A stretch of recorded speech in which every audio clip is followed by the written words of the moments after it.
So here we are. We're going to take this texture or this object out of here and export out all the maps that we need for Unity. But for us to be able to see the roughness and the metal inside of Max, we need to break apart the mask. And I want to do that in Photoshop just to show you how to do it, and that way you can do it for yourself and we don't have to kind of export anything different or change up and have a bunch of extra maps that we aren't going to use for anything else but Max, because when we bring this into Unity, it's not going to matter.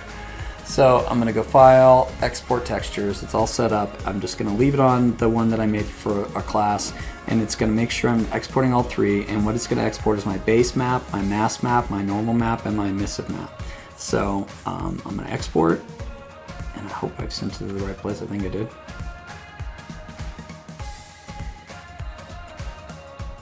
There we go. And yeah, okay. So then I'm going to open up Photoshop, and I'm going to open up, in this case, I'm going to open up the mask map for both of those things. I'm going to open up the mask map for this trim that we just made, like that. And here's the mask map. Now, like I said before, when you export it out as a ping, it keeps the alpha nested into the object. That's how pings make it cheaper. It's not actually a separate alpha channel. It's an alpha channel that's nested, basically, or compressed into it. So what we need to do is come in here real quick, go to Layer, go to, my brain is here, Layer Mask, and say From Transparency, and then what we'll get is a mask channel right here. And then what we need to do is Alt and click on that layer, select all, and then X to get rid of it. And then we're gonna delete it, because X is just like, is cut, right? Just like copy. Then I'm going to go over to my my channels and just push plus, and automatically when you push plus in Photoshop, it makes an alpha channel for you. And then within that alpha channel, I'm just going to press paste, Control B, and it pasted it in there for me. So now I have my alpha channel from my mask map separated out. Makes my life a little bit easier so we can look at what we want. So what we're going to do when we set stuff up in 3D Studio Max is we're going to do PBR textures, material, general, and we're going to say PBR metal rough. And if we look at this, it's got a base map, a metal map, a roughness map, an AO map, a normal map, and then 3 maps we don't have to worry about right now.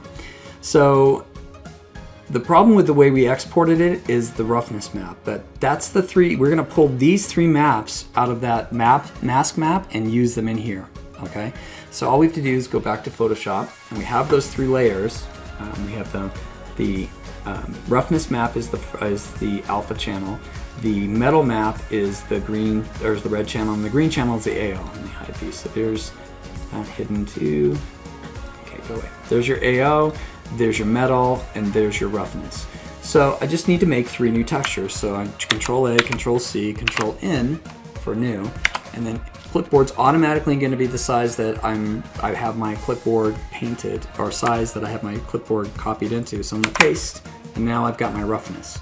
And then I'm going to come back to the original, just so I keep keep going in the same direction. So Control A, Control C, Control N, and B. And you can make a script for this too, but it's only a few maps, so it's not a huge deal. Control A, Control C, and then Control N, and then paste. And now we have our 3 maps separated out. We've got our roughness, we've got our metal, and we've got our mask map. If I put these back into the new channel thing like this, it would be the same exact image. I don't need the blue channel, that's a detailed map, so I'm going to delete that right now.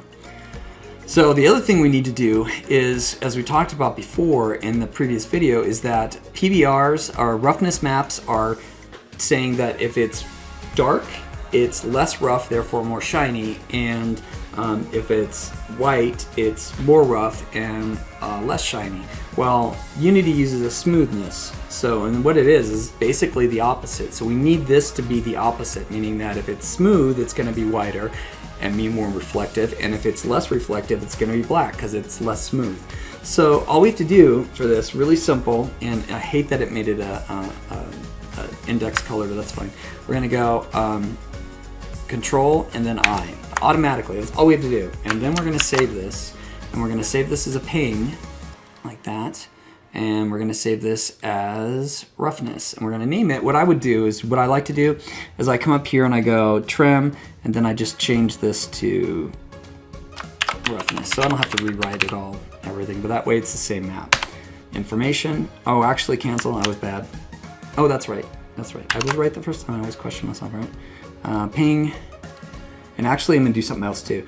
When you want to save a ping, the best way to save a ping is not just save as and then change to a ping, because it actually nests a bunch of information in there. What you want to do, this is straight from an engineer that I've worked with, and engineers that I've worked with, is what you want to do is save it for web. So that's instead of Control-Shift-A or S, it's Control-Shift-Alt-S, basically all the buttons, and then S, and then it brings up this. And then you just change it to a ping 24, so you have the same resolution, and then you don't have to change anything else and save.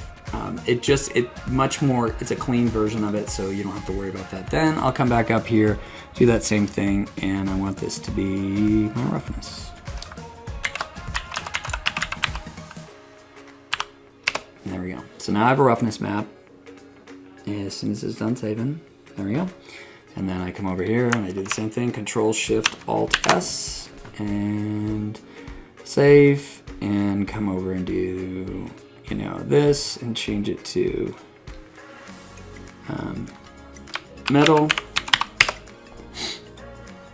And then I come over to this one, Control-Shift-Alt-Save, and then save, and then we'll just do AO, just like that. And then we save it and we're done. And that way we have those separate masks. And when we come back to 3D Studio Max, we'll be able to input those maps into the proper channels here where we couldn't before. We still already had a normal map and we already had a base color, so everything's set up. And that's how you do the first part of what we were talking about today.